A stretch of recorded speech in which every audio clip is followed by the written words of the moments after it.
Hi everyone, welcome to the last lesson in chapter 4.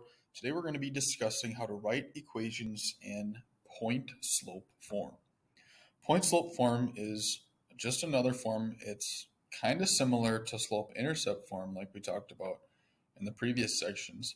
But it can be handy to use in certain situations where maybe, for example, you're not given a graph, you're just given a set of ordered pairs or coordinate points. And it's just another way to think about linear equations, equations that make lines. Okay? Our learning target today is I can write equations of lines using 2 points. Here is our key idea. Here's what point-slope form is. It might look like a lot of algebra, but once you kind of break it down, it's actually not so bad. A linear equation written in the form y minus y1 equals m times x minus x1 is in point-slope form. The line passes through the point x1, y1, and the slope of the line is m. So you'll see here, I think this does a nice job showing right here, the line, this line right here, goes through x1, y1, right? That's a coordinate point, x1, y1, so it goes through this point. And here is its slope, right? In this case, they just have it written as m. But you could assign a number to all 3 of these things. Okay, notice that y and x are just there in your equation, similar to like they were in slope-intercept form. Okay, so this is just a point, x1, y1, that's just a point, and the green slope here is just how steep your line is. Really, that's all there is to it. You're like, yeah, right, Mr. Gillis, I don't believe you. All right, let's try an example here. Writing an equation in point-slope form. Write in point-slope form an equation of the line that passes through the point -6, 1 with a slope of 2/3. Okay, so what I like to do right away is I like to label my point. I like to label this x1, and I like to label this y1, just so I'm clear on that. And then I like to write my formula or my equation, y minus y1 equals m times x minus x1. And then I like to substitute in what I know. Okay, so I know that y is always going to be y. I know I need to subtract y1 from that, and in this case, my y1 value is 1.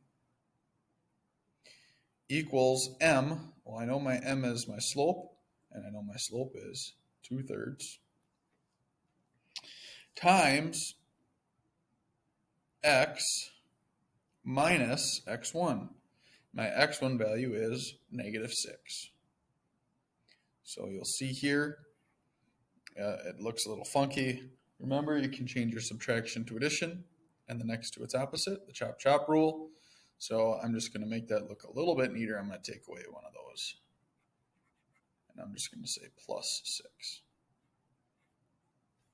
And there you go. There you go. That's it. You've solved. You've entered in your y1 value, your x1 value, and your slope. And now we're in point-slope form. Okay.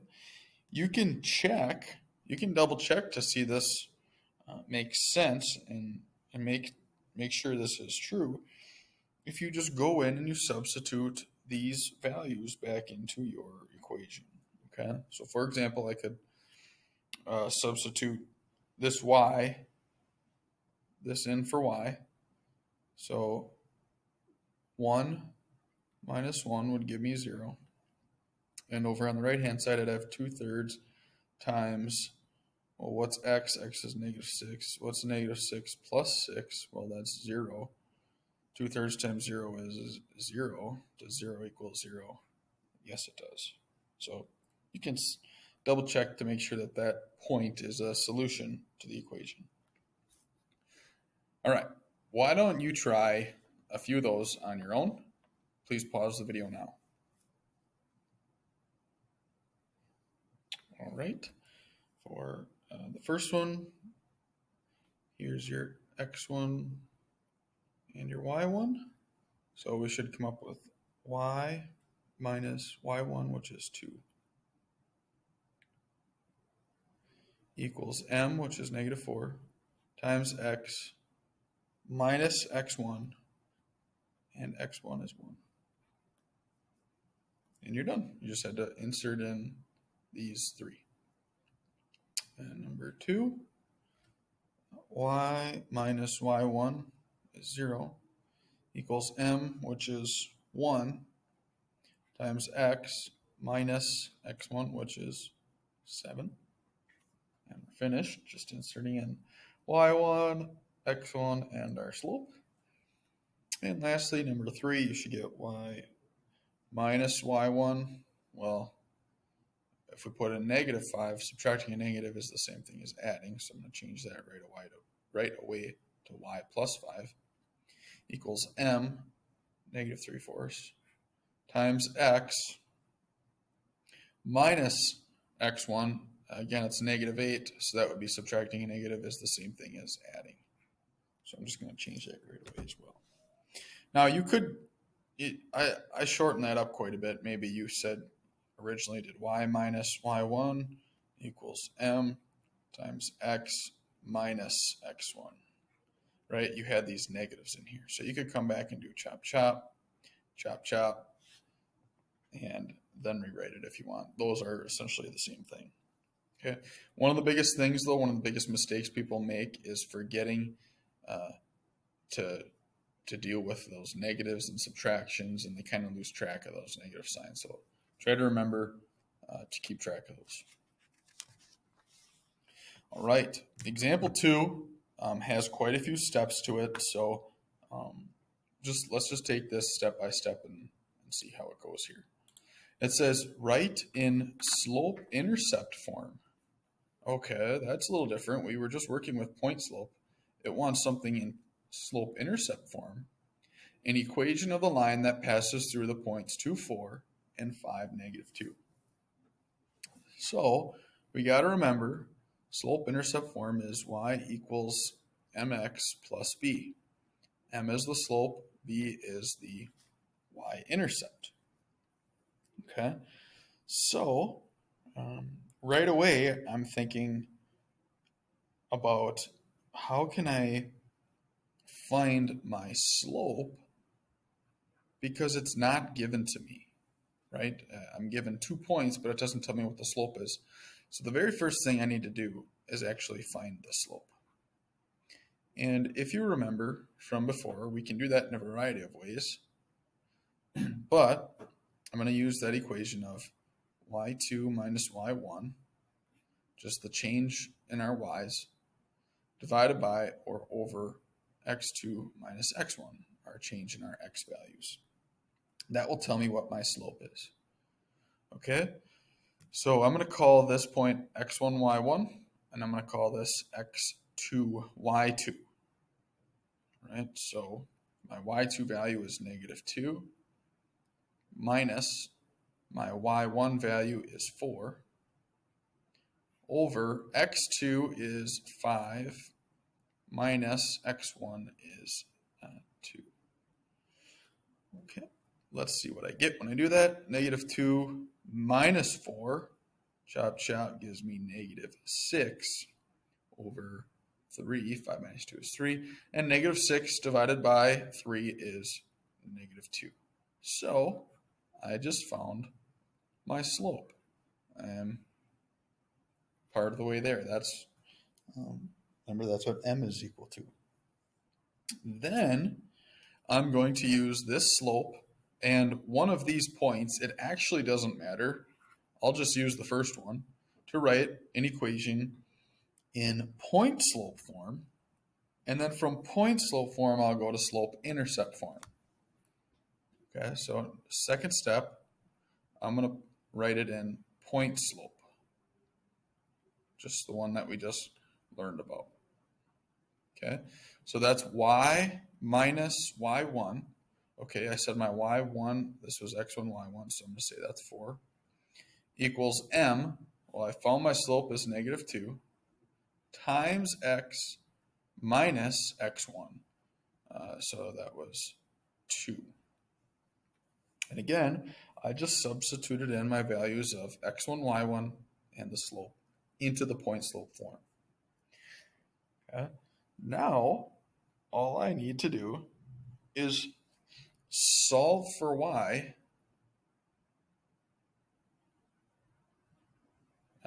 to put it in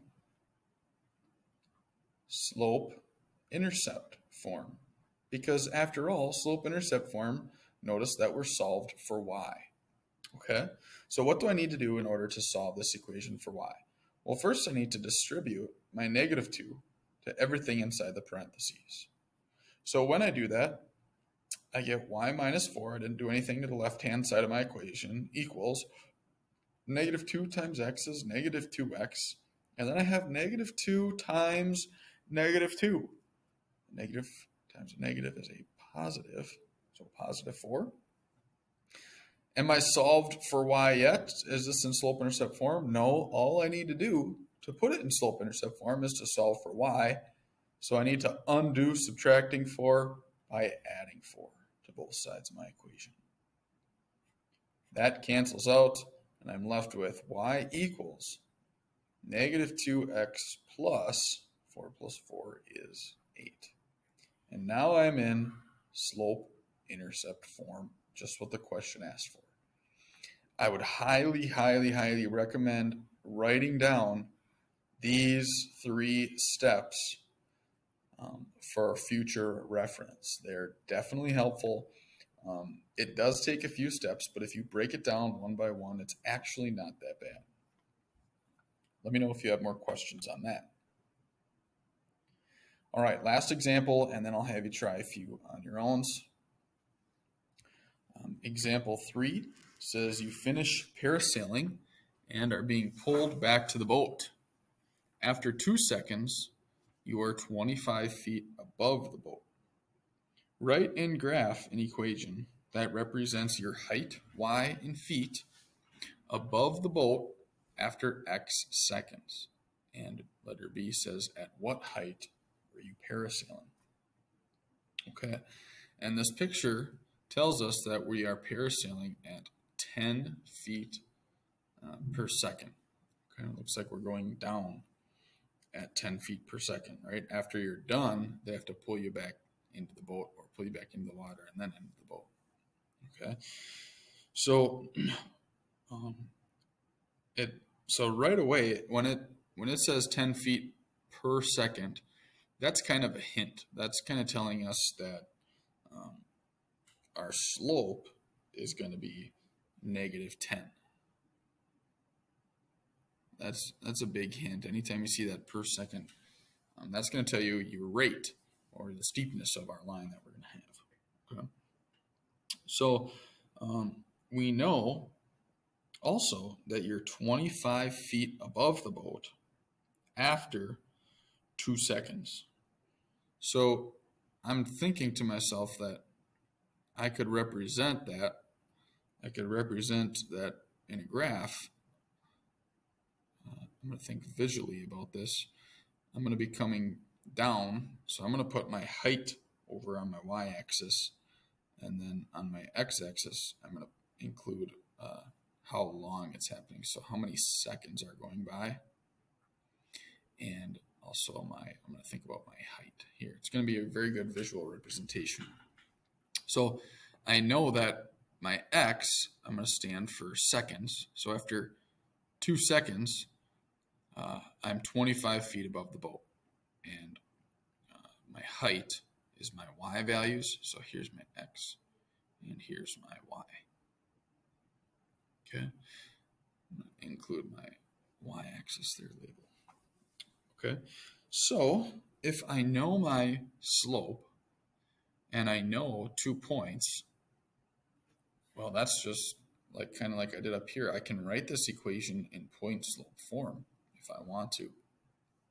Okay, and then from point slope form, I could write it into slope intercept, and then I could really easily graph, right? So let's try that. Let's write this equation in point slope form first. So I have y minus y1. Well, I know one of my values is 25. My y value is minus m, or equals m. I know that my slope is negative 10 feet per second, times x minus x1. My x1 value is 2. So there's that equation in point slope form. From here, again, I'm going to put this into slope intercept form. So I'm going to first distribute, and then I'm going to solve for y.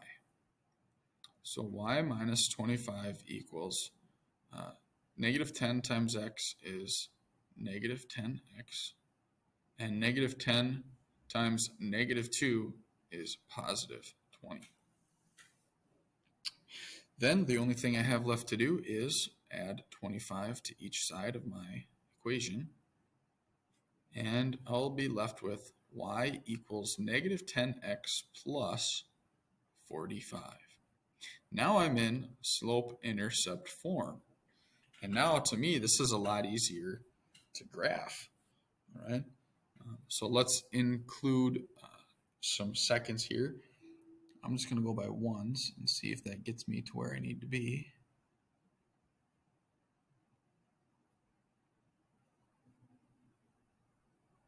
And for my y values, I know that at one point I'm at 25 feet above the boat, and it looks like my y-intercept is going to be 45.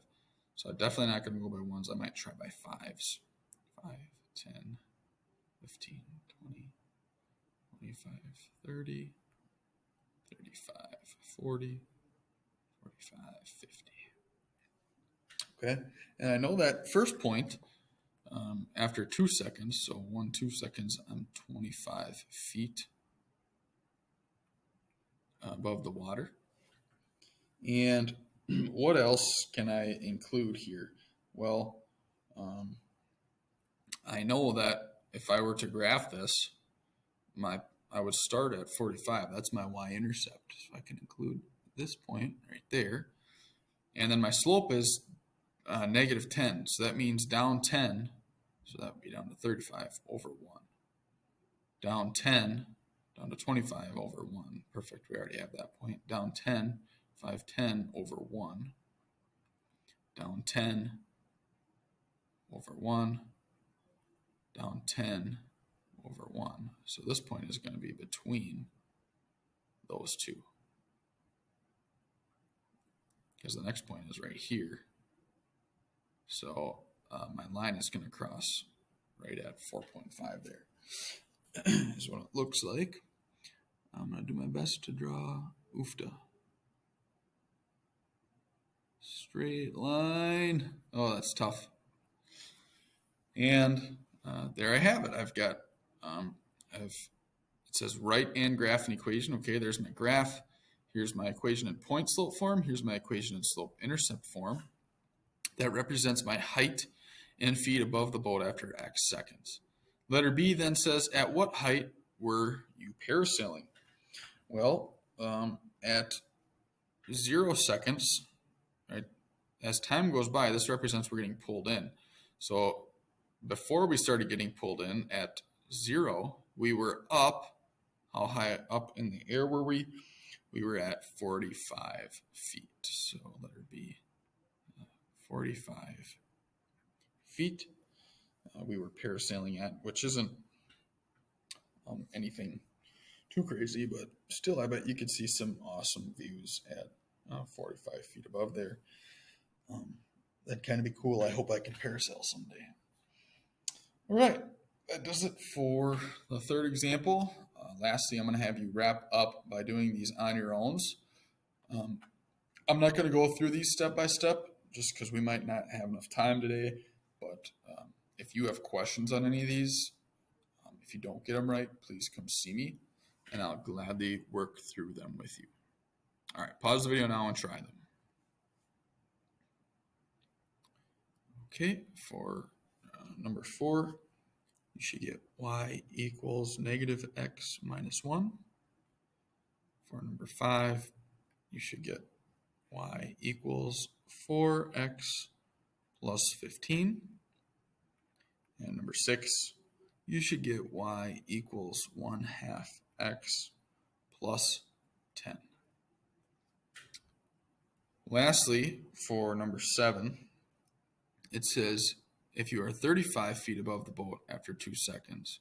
So it's going to be a very similar process to that. Your equation would change to y equals negative 10x plus 55. So your slope doesn't change at all, but your y-intercept does.